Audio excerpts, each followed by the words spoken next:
Welcome to the Explainer. Okay, today we are diving straight into municipal cat management. But look, we're not going to treat this as an emotional issue. Instead, we're looking at it purely as an investment portfolio. For a long time, the debate around free-roaming community cats has centered on feelings, which, is totally understandable. But today, we are going to look strictly at the math, the biology, and the balance sheets to understand the absolute most fiscally responsible way for city councils to manage this issue. So, what is the true financial cost of all this? Let's kick things off with a fiscal question. What actually happens when a city relies on the traditional catch and kill methods? When animal control gets a complaint, sets a trap, holds a cat in a shelter, and ultimately euthanizes it, that entire chain of events costs money. And when you multiply that by thousands of cats across a city over years and years, the budget implications are just staggering. $54 million. Yeah, you heard that right. That massive figure is what New York City spends every single year just on shelter care. It is a giant, flashing municipal budget sign showing that the sheer volume of animals entering the system places an enormous financial burden on taxpayers. But is there a way to bring those numbers down? Here is our roadmap for today. We'll quickly cover the endless loop fallacy, the vacuum effect, the TNR pipeline, unit economics, the break-even math, and finally some macro proof.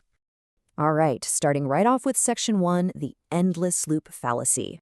For decades, the gut reaction for municipalities has been to simply catch and remove free-roaming cats. I mean, it seems logical, right? If there are cats causing a nuisance in an alley, removing them should reduce the population to zero. But the data shows this approach is fundamentally flawed. Catch and kill is essentially endlessly renting space. It's a perpetual, costly drain on your tax dollars. You're paying to clear an area, only to have to pay to clear it again next year. Trap-Neuter-Return, or TNR, on the other hand, that's a strategic, front-loaded capital investment that permanently alters the landscape. Moving on to Section 2, the vacuum effect. To really understand why that endless loop of lethal eradication totally fails the spreadsheet, we have to talk biology. Because the food and shelter remain, removing a colony just creates a biological vacuum that new cats quickly fill, wasting all those municipal funds spent on the original removal. Nature absolutely abhors a vacuum.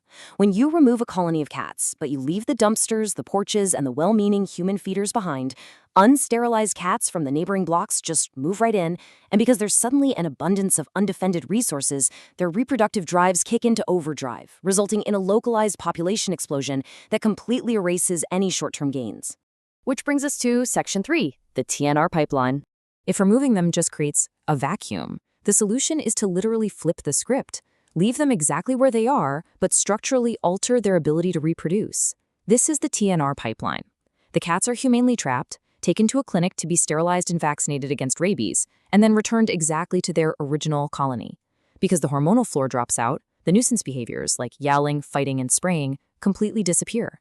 By keeping these sterilized cats in their specific ecological niche, they act as a biological shield. They prevent new, unsterilized cats from moving in, and the population naturally declines over time. Let's dig into Section 4, unit economics. Comparing exactly how much this pipeline costs against traditional catch-and-kill methods is where the fiscal responsibility argument really takes shape for city councils. According to comprehensive bioeconomic data from 17 different municipal and private agencies, the base action cost for TNR is inherently cheaper, saving municipalities nearly $30 per case right out of the gate. On average, a sterilize and return action costs $58.73 in direct costs, compared to over $87 to remove and euthanize. When you add operational estimates like transport and trapping labor, TNR comes to about $79, while lethal removal sits at $107. Simply put, prevention is just cheaper per unit than the lethal response. Next up, Section 5, the break-even mass. So, how fast does this front-loaded TNR investment actually pay for itself? This is the vital question for any city manager looking at a 3 to 5 year budget projection. Let's look at a realistic high-volume scenario, like a $125 contracted sterilization surgery, which happens to be the rate New York City reimburses, and see the exact break-even point against that $107 operational removal cost. We know a single unsterilized pair of cats can easily produce over 26 kittens in just 5 years, even when factoring in high juvenile mortality. 1.17. That is literally it. A single $125 surgery only needs to avert 1.17 future removal or euthanasia cases to completely break even. When you realize that an intact female can have a median of 3 kittens per litter 1.4 times a year, well, the math becomes undeniable. You're paying a slight premium today to definitively cancel dozens of future compound costs. Funding a sterilization completely prevents compounding future costs, meaning the math strongly favors keeping the cats exactly where they are, but turning off the reproduction.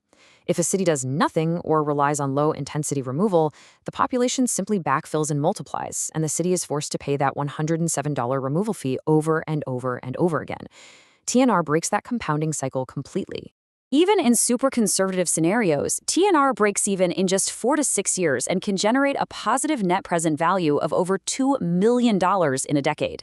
When applied at a high intensity in an open urban system, the shelter effect is recurring while the front-loaded surgery cost is not. As the source material points out, it's not glamorous, it just compounds. Finally, Section 6, Macro Proof. Okay, so we have the theory, we have the unit economics, but what happens when cities actually deploy this at scale?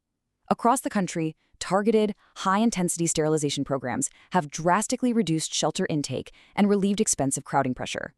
In Albuquerque, a 3-year integrated program reduced total feline intake by nearly 38% and euthanasia by an incredible 84.1%. Jefferson County saw a 94.1% drop in euthanasia over 8 years, shrinking the average shelter stay from 17.5 days to just 6.8 days. And in Alachua County, targeting a specific intake hotspot with TNR dropped absolute shelter intake by 66% in that zone. It is a bulletproof municipal solution when executed correctly. The fiscal imbalance in places that don't do this is just staggering. As a recent comptroller review pointed out, New York City is spending millions on the response, but barely a fraction on the cheaper prevention. By allocating such a tiny sliver of the budget to sterilization, we're talking less than $400,000 compared to $54 million for shelter care. They are effectively guaranteeing that the enormous shelter burden will continue to exist year after year. So the main takeaway from this explainer is that treating community cats as a data-driven investment fundamentally solves the municipal headache. Whether you love cats or never want to see one in your neighborhood again, the fiscal reality is exactly the same. High-intensity, targeted TNR paired with shelter-based return-to-field operations is the absolute most durable, cost-effective way to reduce populations, cut shelter crowding, and save tax dollars. Leaving you with this to ponder: are your tax dollars funding a permanent, compounding solution, or are you just endlessly renting a biological vacuum? When it comes to municipal cat management, the math just doesn't lie. It is time to stop paying for endless removals and start investing in structural biological solutions. Thanks for joining me on this deep dive. I hope you found the numbers as fascinating as I did.